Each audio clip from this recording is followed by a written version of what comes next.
but frighteningly close to hell. A new dimension in terror. Nowhere to run, no escape. Has a very familiar face. I am forever. 500 years ago, a mystical box was created. The key that unlocked the door to absolute evil. Oh my God. From one generation to the next, the descendants of its creator have been cursed. Kill them all. Now, the evil must be stopped to close the gates of hell forever.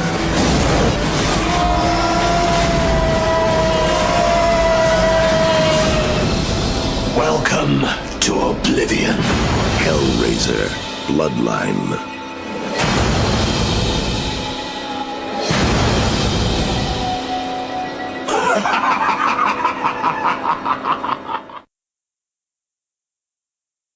Yeah. Much better so, than Hellraiser 3, at least Let's I thought have so. A little bit of fact behind it. Okay. Director. Which director Let's do you do think it is? Is it Kevin Yeager or is it Alan Smithy?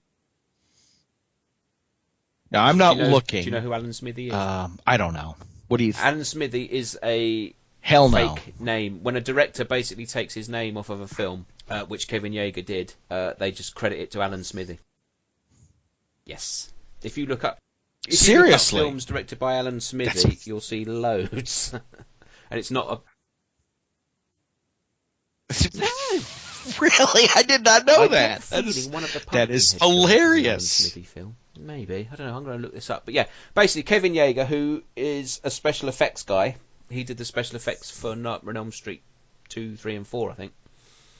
He directed Hellraiser 4, and his original film was butchered by the studio and all that sort of stuff, and he basically wanted his name taken off of it, which they did. So when you watch the film, you will see the name directed by Alan Smithy, but that is just a pseudonym that is used when a director takes his name off of a film.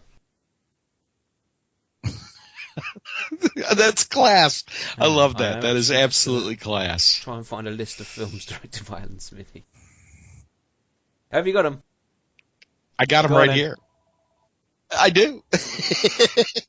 Hold on a second here. Let's see. He's very prolific. He has directed 81 films. Okay. Behind the Wood, The Making of Wormwood, Another Night of the Living Dead. Well, I don't blame Alan Smithy for that one.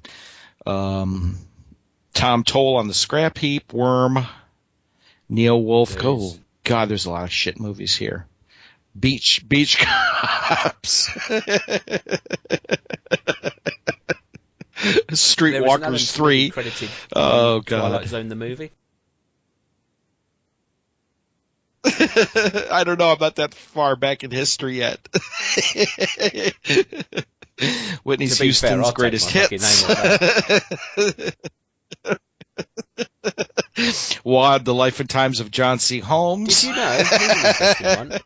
Heat, the Robert De Niro Al Pacino film, directed by Michael Mann. If a film is re-edited for television, then they sometimes use Alan Smithy as a director's name on there. And Heat is one of them. So is Meet Joe Black. Really? And The Insider.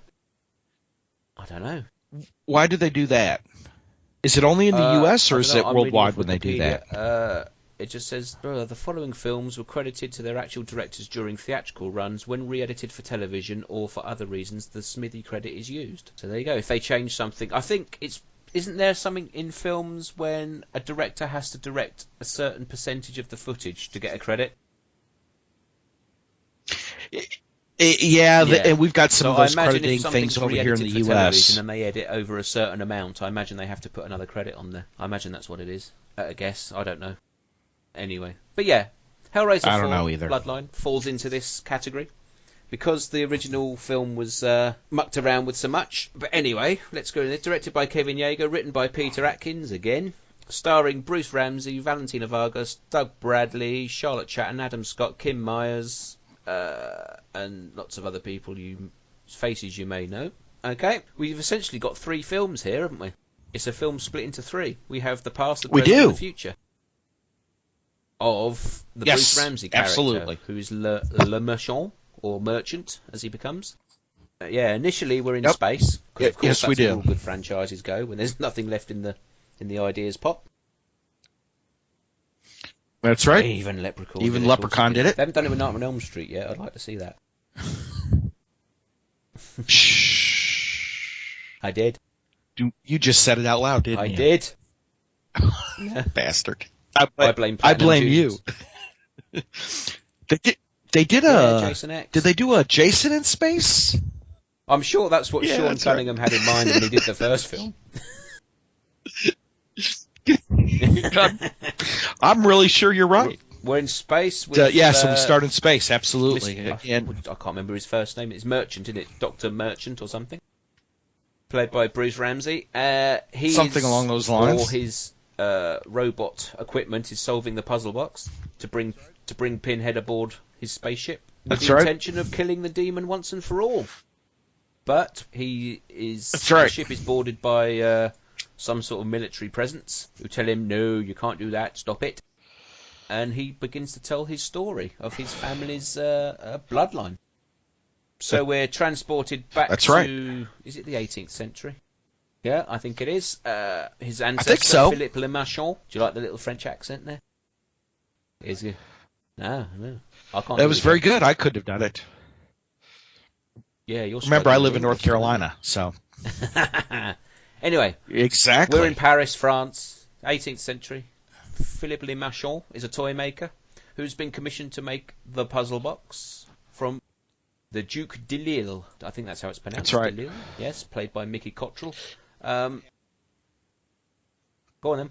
I've got to ask a question here. He makes the puzzle box. In your mind, is the connection clear between the puzzle box and how it gets to be the puzzle box? Neither am I. I watched it again this morning, and I still couldn't. Yes. They resurrect the demon. Not to jump ahead, but they resurrect Angelique. And I know, right? And there's a puzzle box sitting there, but there's no. Did you ever? I just didn't get where they made the jump to puzzle box in all lowercase letters to the puzzle box all capital letters. We're just supposed to take it as read that he's made this box from the instructions of the Duke, because we see flashes of like drawings or something, don't we, that he's giving him. The Duke is obviously a Satanist or occultist, and has decided this is how we open the portal to hell. This is what I need you to do. Yes. It's possible that there could be footage that was cut out, because apparently in the full version that was filmed, this 18th century section is a lot longer. There is a work print version available somewhere, I have heard. On YouTube, there are sections. It's all in bits. It's not in one little film. Oh wow, that sounds like an unproductive afternoon. If I could searching get a for full me. version of the original work print, then I'd love that. I think in the version we've got, I think we just have to take it as read that the Duke has given him these instructions. If you do make this box will be in alignment with certain forces, and you've got the portal to hell. And I think we just have to take it as that's what it is. Film language, I think they call it. Yeah. Now, up until that point, and even after that point, I still give the movie high marks. But it's that one point that it just kind of always, as you would say, is a bit of a there's no connect really. There's no explanation as to why. I don't think that's what it's missing. But again, it could be in that longer print. I don't know. And unfortunately, with the movie where they spent the whole movie explaining everything or trying to, they really missed the core the fundamental. Of this film really is a film that is trying to explain everything and wrap everything up. But unfortunately, the studios basically said, Pinhead's not in it enough. Put more Pinhead in. And I think that's the problem. Exactly. So I think Kevin Yeager had to cut big I think chunks you're right. of detail out to squeeze Pinhead in. It almost suffers, not as bad, but it almost suffers from the Rob Zombie disease of House of a Thousand Corpses, where it's essentially two movies. Yes. and there's no connection there. This is not as flagrant as that. But certainly that first bit is all good and well, but it doesn't fully connect the mythos like the middle bit and the end bit try to do. Rob Zombie has said that there's about an hour's footage missing from House of a Thousand Corpses. Just let it stay missing. No. I'm not ashamed. I'm a huge Rob Zombie fan. I would. Oh, I am too. I have all of its movies, so don't get me wrong when I say that.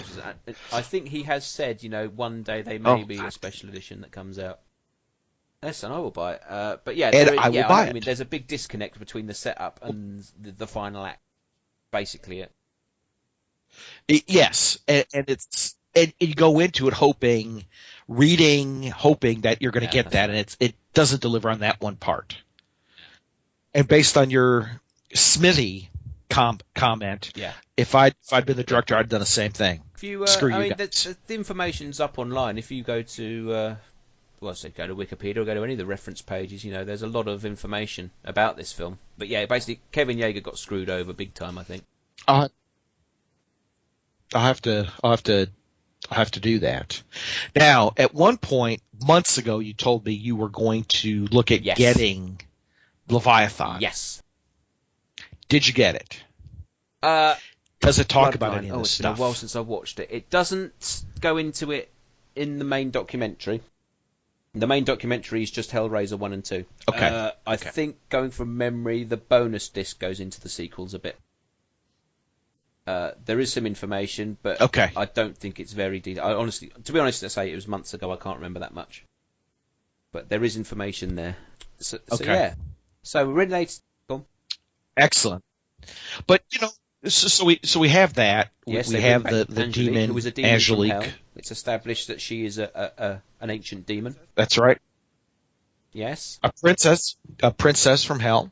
She flits about for a couple of hundred years with the assistant to the they kill the Duke. Occultist Duke. They kill the Duke. There's some other bits in there about, LeMarchant spying and seeing what he's done, and there's some curses, bloodline curses uttered there that there's not much of a connection. They kind of spew out a few things to kind of carry it forward, but they didn't. That's the big nickels. That really, when I think and talk about it, they didn't develop a lot of things they said in that. In that it's first laid act. Down fairly early on that you can resurrect a demon, and that demon will be under your control. As long as you don't stand in hell's way. Yep. Which is never fully developed. Correct. I think that's more of a plot point just to get rid of Jacques, as he's called, later on, when he tries to stop Angelique going to America. But yeah, basically, they kill the Duke. Yes. Jacques and Angelique live... She gives Jacques immortality, basically, and they live a couple of hundred years until we're in modern-day America. Where... That's right. Is it England? Well, we're not. We're in England or France. Sorry, yes. Well, they're in France, and she wants to go to America, and he says no, and then he's like, "Oh, wait a minute, I changed my mind," and soon backs down when she threatens it. Which makes me think: if you've lived with someone for about 200 years, and that's the first thing you've disagreed on, has he not stood in her way before that? But anyway, yes, in modern day America, the descendant of Le Marchand, who now is called John Merchant, I think, still played by Bruce Ramsey. He's an architect who has designed a big building, which incorporates the puzzle box design. And Angelique is seeking him out. Obviously, Pinhead is involved now. She gets somebody to open the box in America because she just walks into the underground car park, punches a hole in the wall, and magically pulls the box out.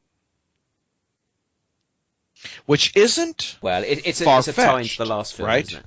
Because it would have been better if she punched it in the ground, but because in the last film it was buried. Yes.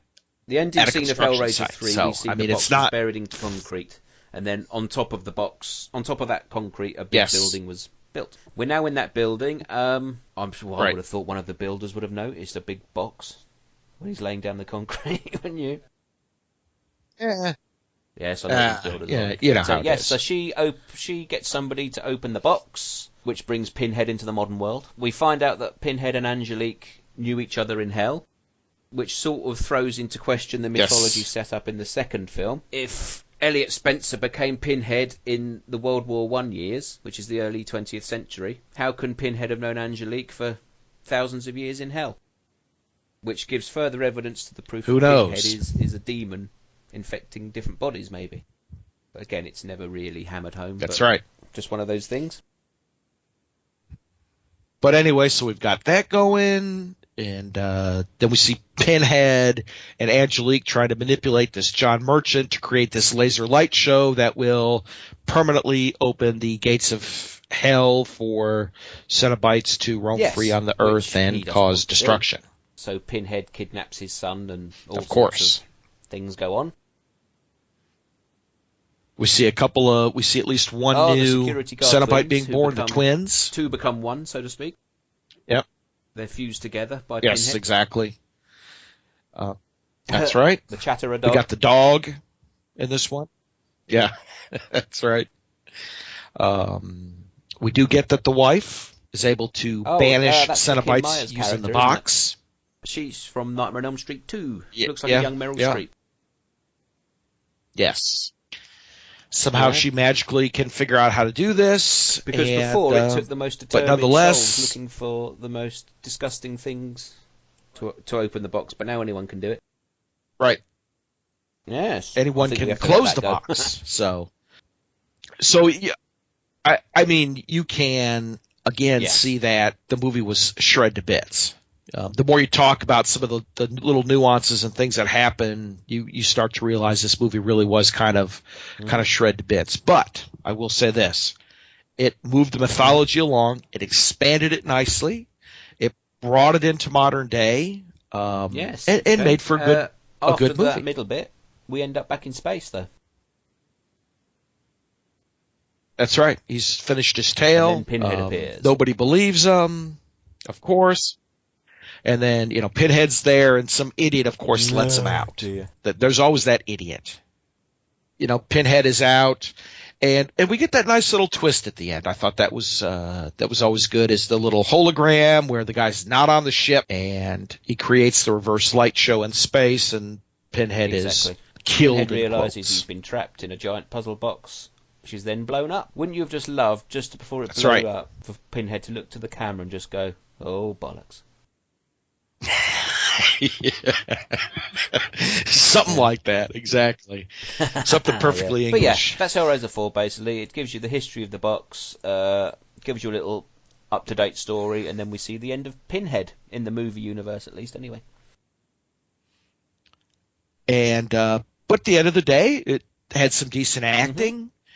Pinhead was good. Angelique was good as a character. But I think overall they did, for as much as it appears the film was dissected, they did do a decent job of moving things forward. What did you think of Pinhead's makeup in this film? It was all right. Yeah, not quite. I don't think it was up to snuff from earlier movies. As the films went along, I think that the makeup got a little bit too, I don't want to say the word polished, because it's not polished, but do you know how Freddy Krueger's makeup changed? So by the end of the fifth film, it looked like a mask. And I think that's what we get here. Right. I don't know, it just doesn't look right to me. It certainly is not on par with the first one, where it's definitely... poor Doug Bradley sat for 5 hours in a chair to get this done. It could be it could be lighting, it could be all sorts of things, but it looks slightly off. But there we go. And you're right, it could be just the whole direction and the lighting, and maybe bits were chopped out and shots were. But I think Hellraiser 4 is an entertaining horror film. It is. It absolutely is, and it's especially for fans. It moves things along. Yeah. Definite improvement over 3. It absolutely. Absolutely. And probably the last great Hellraiser of the series. Oh, yeah, it doesn't get any better after this. No. But we'll get to that another time. But, yeah. And then we'll get to what can only be defined as the way to keep your rights to a movie by making a Would complete that be shit crap Revelations by any movie. chance? Certainly would be. Yeah, we'll get there. So, we've got 4 Hellraiser films. We gave top marks to the first one. I went a little less on the second one, but you liked it a little more, I think. Third one, we both sort of hung around the 5 out of 10 mark. What do you give Bloodline? Yep. 7, maybe 8. You know, it's if you're gonna take it'd be the first one, the second one, the fourth one, and the third one for me. Yeah, if I were to rank them, I'm gonna give it 7.5. Yeah, there we go. We're in the same first ballpark. One's the best, yeah. Then the second one, then the fourth one, then the third one. Now, the big question. Here's the big question. Do you think we'll get a movie out of Scarlet Gospels? Because no one will have the balls to Why make do you it. say that? It's that simple. The Hellraiser remake that's been proposed for years and years, which we may get eventually. I think unless it's got Clive Barker's involvement, I think you'll get another Hellraiser 3. You're going to get a shit movie. Yeah. It's going to be worse than Hellraiser 3. If you look back at the Nightmare on Elm Street remake and the Friday the 13th remakes, they're not films made by directors with a vision. They're a studio product put together by producers. There's no passion there. They're a product. And I think Scarlet Gospels, what I got from it, I think we'll do a proper discussion of that when we've done the Hellraiser films. But as a story, it's got problems. But I think as a visual piece for your imagination, I think it's fantastic. The images that it conjured up in my head. We're gonna have to get back to what you just said about a story that has problems. we're gonna have to delve a little deeper there. I don't know, story problems. Yes, we detail are. problems, definitely. We'll have to. We'll at some point we're gonna have to do that. Here's the beauty of Hellraiser. It is started out as a novella, moved into a movie franchise. Clive Barker took that character and oversaw a bunch of comics that essentially expanded the mythos of the characters even more. It's a unique story in that respect. There's not a lot of graphic novels that I can think of at the moment that carry a story. You have the Dark Tower series from Marvel that expands things a bit, but not to the level that Hellraiser did. You've got the Buffy comics that essentially continue on where the TV show left off, but you don't really get an expansion of the series. But here you really get information. You really get new stuff happening with this whole Hellraiser crazy mythos thing going. And the beauty of it is Clive Barker's got his hand in it. So, I mean, and that's what makes, to me, the whole thing that much more special is you've got the creator, the visionary of this whole thing, and he's the one still guiding it. There's such a rich mythology there that I think books and graphic novels are the way to bring that out, because when it comes to films, you're going to be restricted by budgets and by actors and filmmakers, and most importantly by studios and the people funding it. And I think if you were to build a film based around the Scarlet Gospels, I think it would have to be a very long film. It'd have to be a two-parter, because it really is. It's in two parts. You got the beginning part and the end part. Schmidt, come on. Yeah. You without giving too much away, you got that initial mythos expansion, and then you've got the kind of the stuff that happens in up my till own the head. end. I was picturing the story in my head as I was reading it, and I think if they were to put on screen what I was thinking, it just wouldn't be done. It would be too much. It would be one of those where you would have to do a lot of tasteful CGI kind of things. Yeah, and you would have to. I mean, the way studios think, you would have to appeal to a mainstream audience, because nobody is going to fund a Hellraiser, what is essentially a Hellraiser sequel, and give it the justice it deserves to make it flourish like the first two Hellraiser right films. And the only way they could do that, personally, I think the only way they could do that is if Barker was involved. Barker would need to be calling the shots, and I don't know if he's going to do that anymore on a film project. I know he's supposed to be writing a Hellraiser remake, and with regards to a Hellraiser remake, I think it is possible. It's such a rich mythology that it's possible to approach it from many different directions.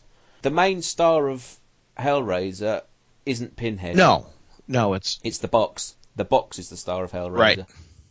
It's the constant. It's the one that's in all the good and the bad stories. It's the thing that's there. So I think there is scope to do all these things. And obviously, when you're dealing with a film, Bloodlines is a good example. You've got people expect Pinhead in their Hellraiser film, or mainstream audiences expect Pinhead. You know, could you sell a Nightmare on Elm Street film without Freddy in it? Well, no. But the scope is there. You could do something based on the Nightmare world, couldn't you? For you and I.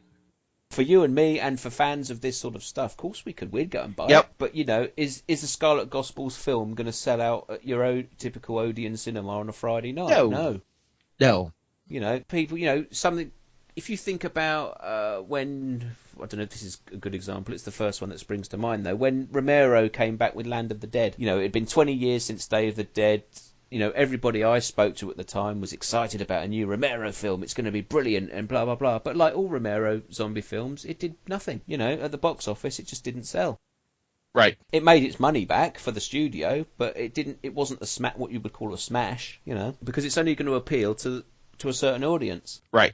You know, and I think as much as I would love to see the Scarlet Gospels become a visual thing, I don't think it would happen. I think, to be honest, this may be sacrilege, but I think... to do it justice, you would have to do it as maybe an animated film. I think you could do it as a live people film, but you got to balance. There's so much to balance. You've got to put some money into it, and you've got to have a director on board who's got a vision for it and who's passionate about it. And you got to have where they develop the story where it's not like that latest Dracula shit show CGI crap that they put out. What, the Argento one? No.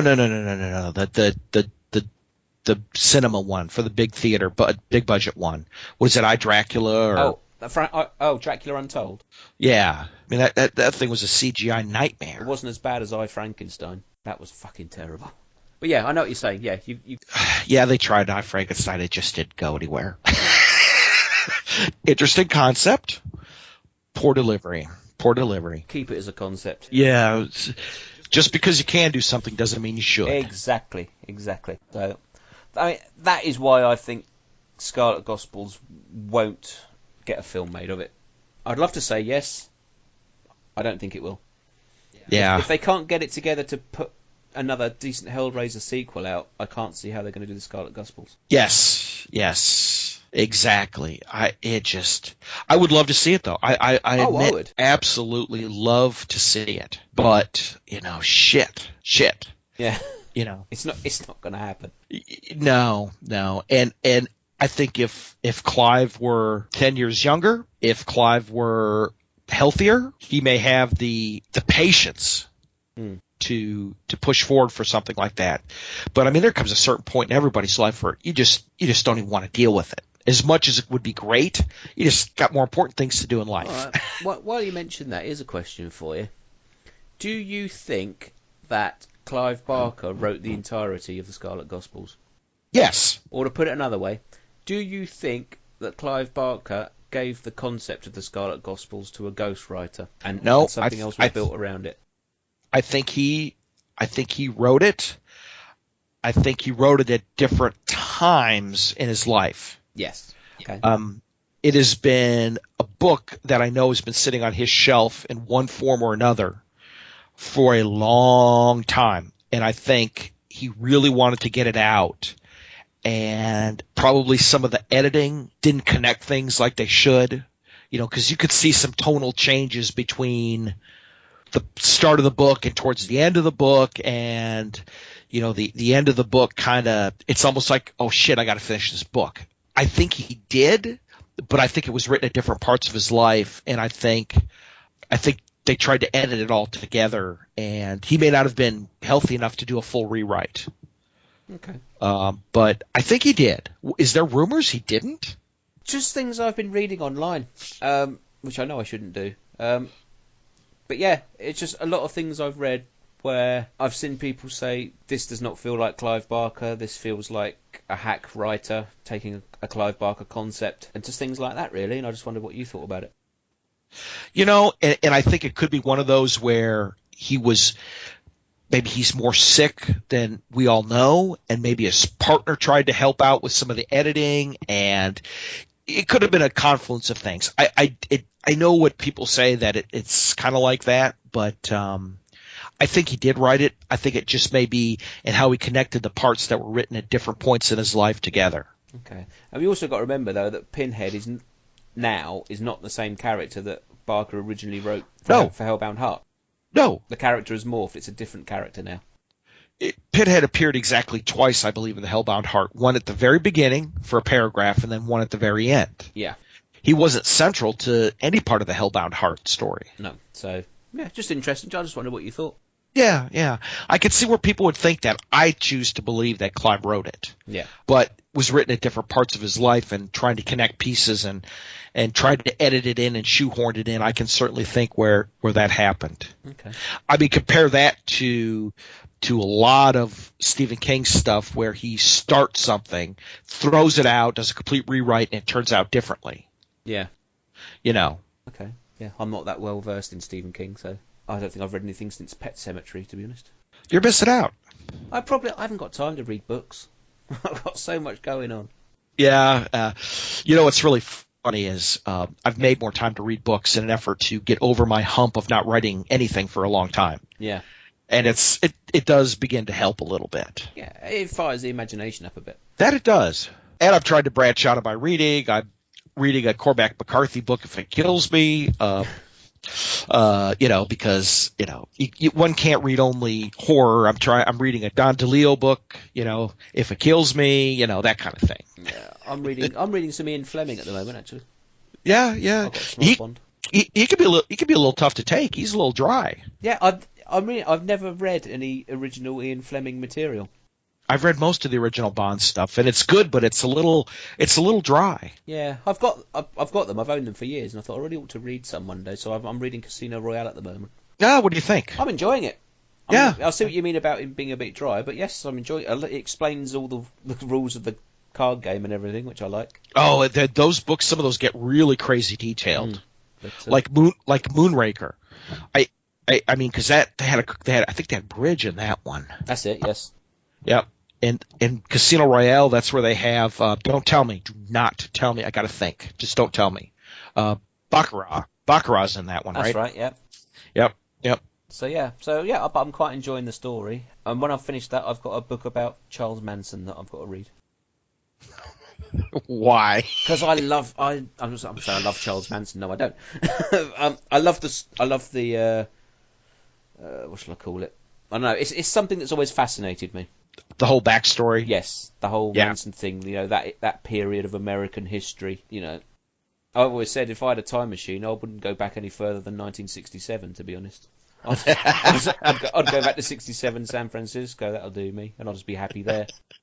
There you go. Yeah, I just find it fascinating, and I read the one that was written by the prosecution lawyer, Helter Skelter. Yeah, Lou Beskid.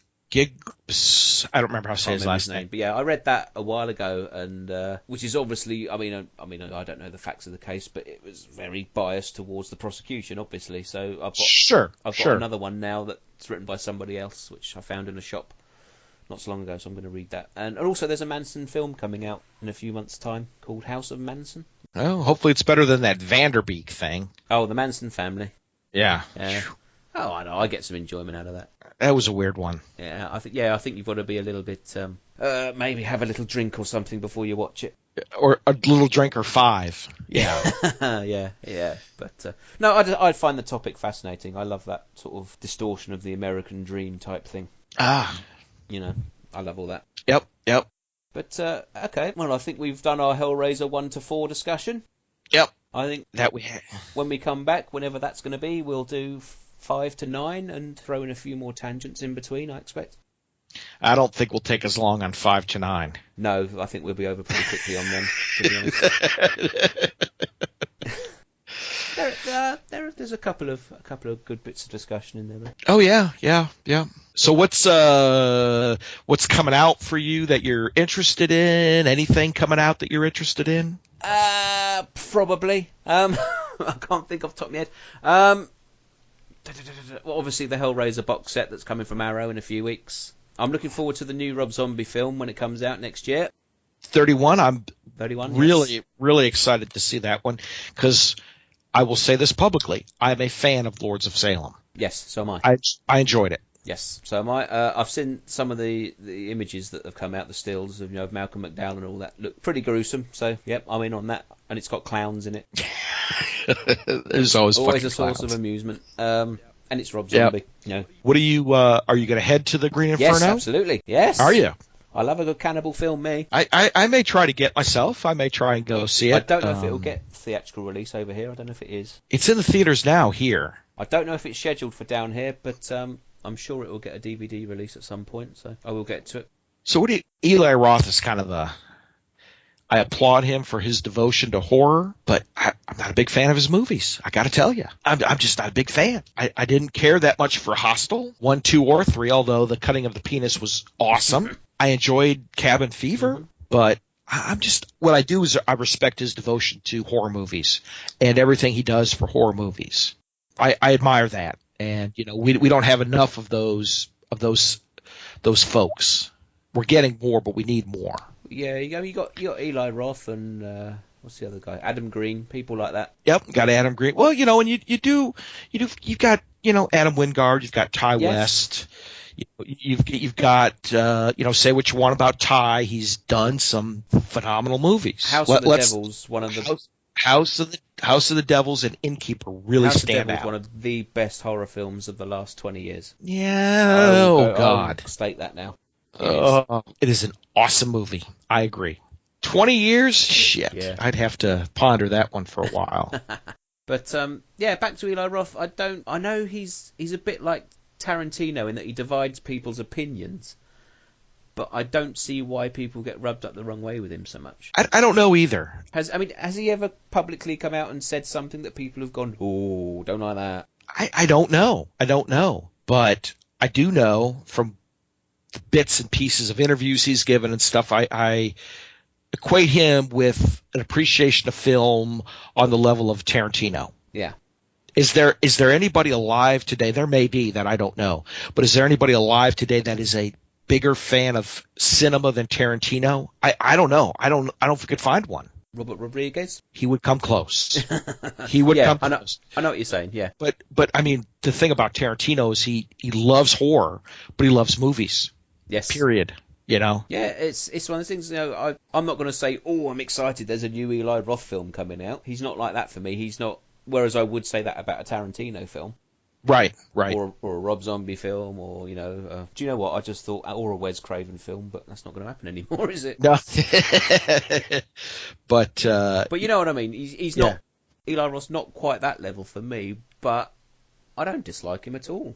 No, and he's very, let's be honest, he's one of us. Yes, he's very devoted to horror movies. Yes. And anybody who's that devoted to horror movies, which is why I get so conflicted over the Saskia twins going with this whole WWE thing. Yeah. It's like they are so devoted to the genre of horror. And for the love of God, why would you make just See No Evil 2? You just shake your head.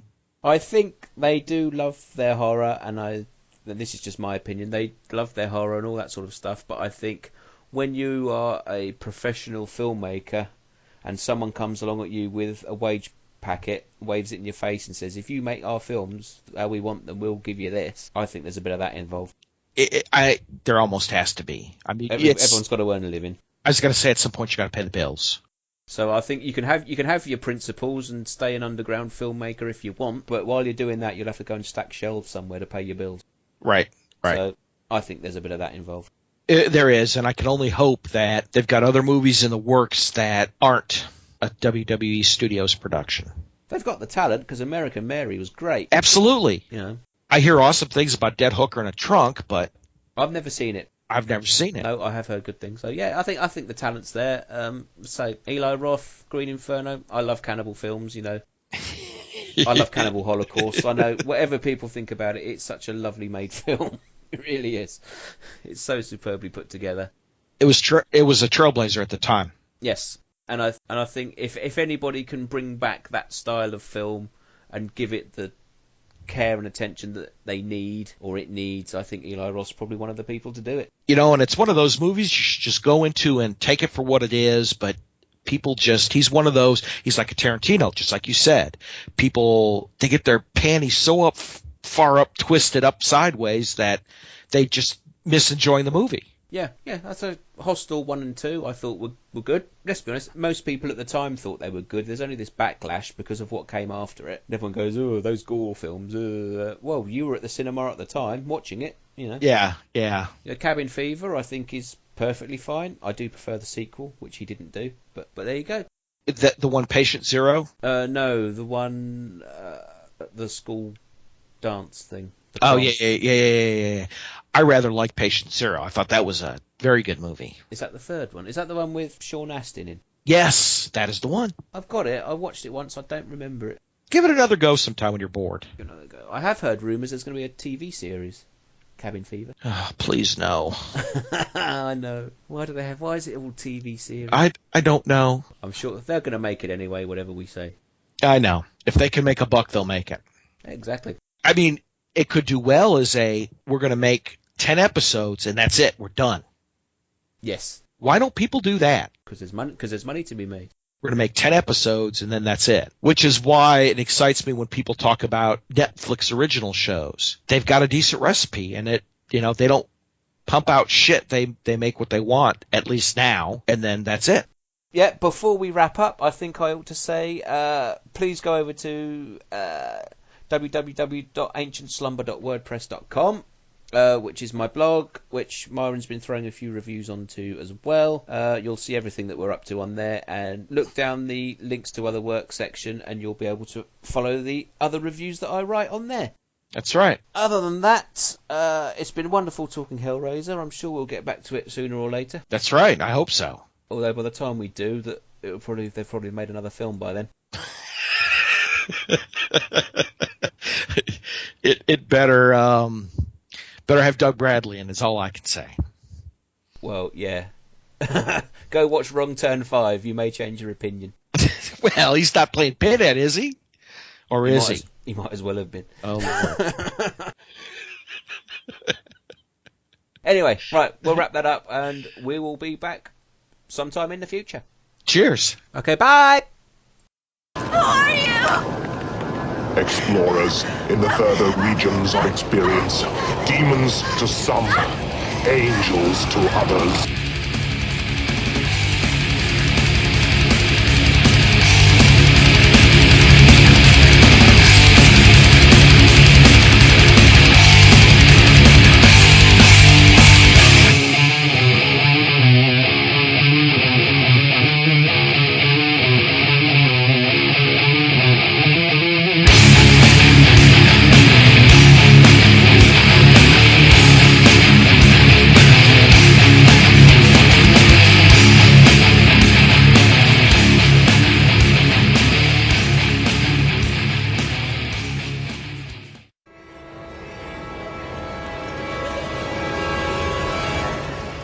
Jesus wept.